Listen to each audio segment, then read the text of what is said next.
Maria got charged $47 last Tuesday.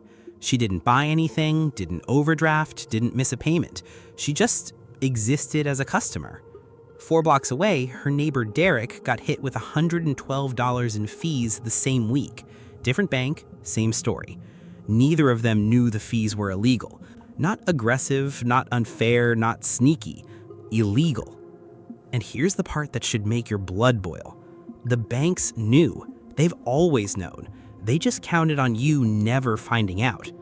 My name is Jack, and today we're going through all 7 of them, one by one with the exact law that bans each one and exactly how to get your money back. Stay until the end because fee number 4 is the one that's quietly draining millions of Americans right now, and most people have literally no idea it exists. Let me tell you about Maria first. She's 34, works in healthcare admin in Columbus, Ohio. Not rich, not broke, doing the right things. Direct deposit, automatic payments, no overdrafts. She's the bank's dream customer. And last month, she sat down to review her statements for the first time in a year. Not because something felt wrong, just because her older sister told her to. What she found took her 20 minutes to add up. $340 in fees in 1 year, on an account she thought was free. She called the bank, they were polite, they were sorry, they refunded exactly $0 because Maria didn't know the magic words. By the end of this video, you will, because what Maria experienced wasn't bad luck, it wasn't fine print she missed. Several of those charges were flat out illegal under federal consumer protection law, and the only reason banks keep collecting them is because almost nobody calls it what it is. So let's call it what it is. Here are the 7 fees Americans are paying that are actually illegal and how to stop every single one. Fee number 1, the zombie fee. Maria's first surprise was a $12 monthly maintenance fee. Nothing unusual there, right? Except her account was listed as a free checking account when she opened it, in writing, on the application she still has. Here's what happened. The bank quietly reclassified her account type 18 months ago, changed the product tier, didn't send a meaningful notice, buried it in a bulk mailer that looked like junk mail. And just like that, her free account started costing her $144 a year. This is what consumer attorneys call a zombie fee, a charge that rises from the dead after you thought you were safe. And here's where the law comes in. Under the Truth in Savings Act, enforced by the Consumer Financial Protection Bureau, banks are legally required to disclose all fees clearly and notify you of any changes in advance, in a way that gives you time to act. A terms change notice buried inside a mailed pamphlet alongside coupon circulars does not meet that standard. Courts have said so, repeatedly. What Maria did? She printed her original account agreement, walked into the branch, said 4 words, Truth in Savings Act violation. The branch manager refunded 14 months of fees in about 8 minutes. The magic isn't anger. The magic is knowing the name of the law. Now meet Derek. Derek is 41, contractor. Income is lumpy, big weeks, slow weeks. He has overdraft protection on his account. He set it up on purpose. He pays the $35 overdraft fee when it triggers, and he's okay with that deal. What he is not okay with, what he didn't know was happening, is that his bank was charging him the $35 overdraft fee and a separate $10 extended overdraft fee for every day his balance stayed negative.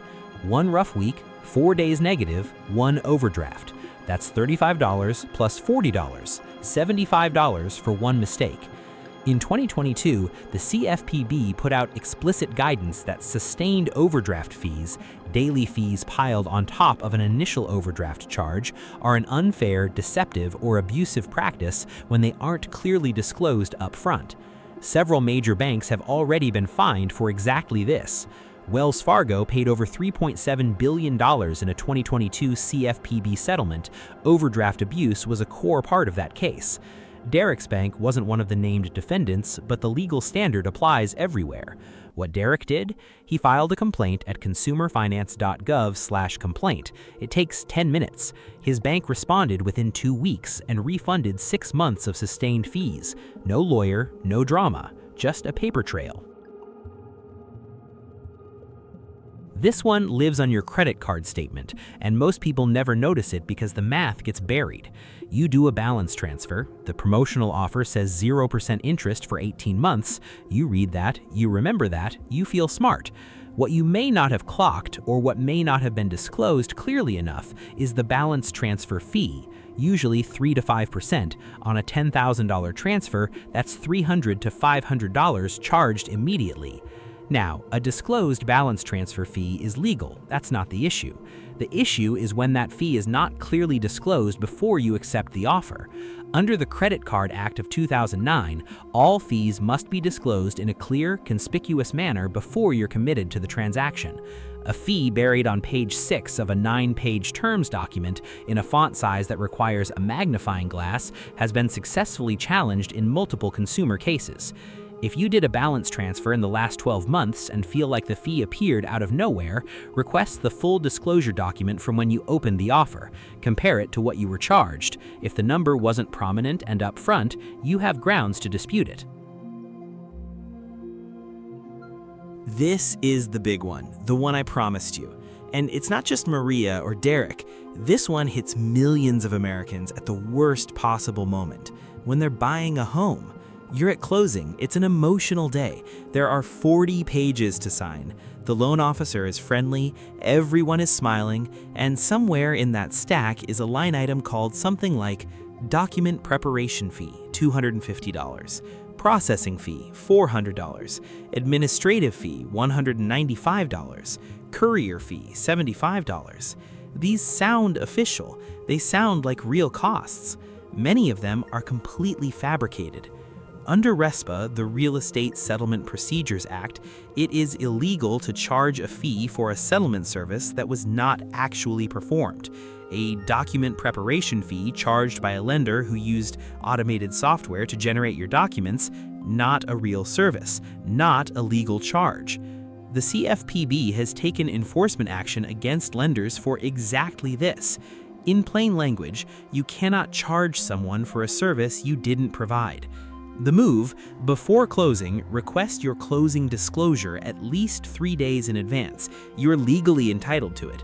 Go through every line item. For any fee that isn't clearly tied to a specific named third-party service, ask your loan officer in writing what service was performed for this fee and by whom. If they can't answer that in writing, you can challenge it right there before you sign. And if you already closed, you have up to 1 year to file a RESPA complaint. Hey, quick pause. If this is already saving you money, hit that like button right now. It tells YouTube that people actually want to understand how this stuff works, and it helps us reach the people who need it most. Now, back to your money, because we still have 3 more, and fee number 6 is the one that hits renters hardest. Let me introduce you to someone new. Priya, 28, just starting to build credit. A bank representative actually called her, and offered her a credit monitoring service for $12.99 a month. She said yes, who wouldn't? She was 24, nervous about identity theft, and the bank rep made it sound essential. 4 years later, she's still being charged. She never once received a report, never logged into a portal, never got an alert. She was being charged for a service that was never activated.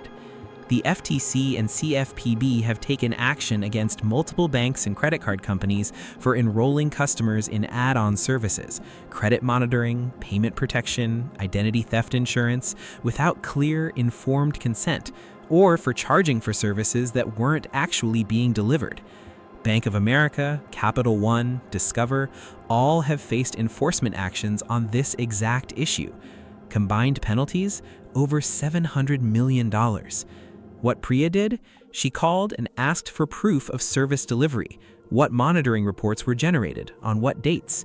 They couldn't produce any. Full 4-year refund, $623 back in her account within 30 days. This one's for the renters.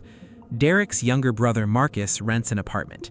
Every month, his rent portal charges him a $14.99 convenience fee to pay rent online and a $4.99 lease renewal administrative fee every year.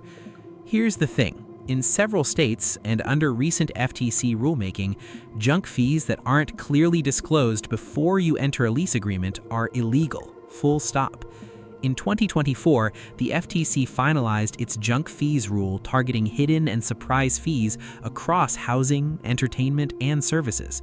The rule requires that the total price, including all mandatory fees, be displayed upfront, clearly, before a consumer commits. A convenience fee for the only available payment method isn't a convenience, it's a penalty for existing as a tenant.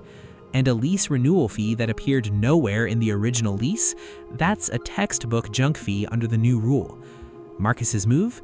He sent a written notice to his property manager citing the FTC Junk Fees Rule and his state's consumer protection statute. The $14.99 monthly fee was waived going forward. He's looking into a refund for prior charges through his state attorney general's office, which you can find at naag.org. Last one, and this one stings the most because it punishes you for doing the right thing. Maria, remember Maria from the beginning? She paid off a personal loan 8 months early. She was proud of herself. She scrimped, she saved, she cleared the debt. Then she got a final statement with a $175 prepayment penalty. She paid a fee for paying off her debt early. Now, prepayment penalties on personal loans are not automatically illegal, but under the Truth in Lending Act, TILA, they must be clearly and conspicuously disclosed before you sign the loan agreement. If you weren't shown the prepayment penalty in a clear, readable format, not buried in paragraph 14 of a loan disclosure before you agreed to the loan, the charge is legally challengeable. And for certain loan types, FHA mortgages for example, prepayment penalties are banned entirely under federal law. Full stop, no exceptions. Maria requested the original loan disclosure document. The prepayment penalty clause was on page 8 in 8-point font inside a footnote. She filed a TILA complaint with the CFPB and the lender waived the fee within 3 weeks. So here's where Maria is now. She spent 2 Saturdays, pulled her statements, made 3 phone calls, filed 1 online complaint. She got back $847. Not from lawsuits, not from lawyers, from knowing the names of the laws. Truth in Savings Act, Credit Card Act, RESPA, FTC Junk Fees Rule, TILA. These aren't obscure legal weapons. They're consumer protection laws that were written specifically for people like Maria, and Derek, and Marcus, and you. The banks aren't evil masterminds, they're just running a math problem. If 1% of customers know enough to push back and 99% don't, the fees are profitable. The math works in their favor until the day you decide it doesn't. Today is that day. Here's your action list before you close this video.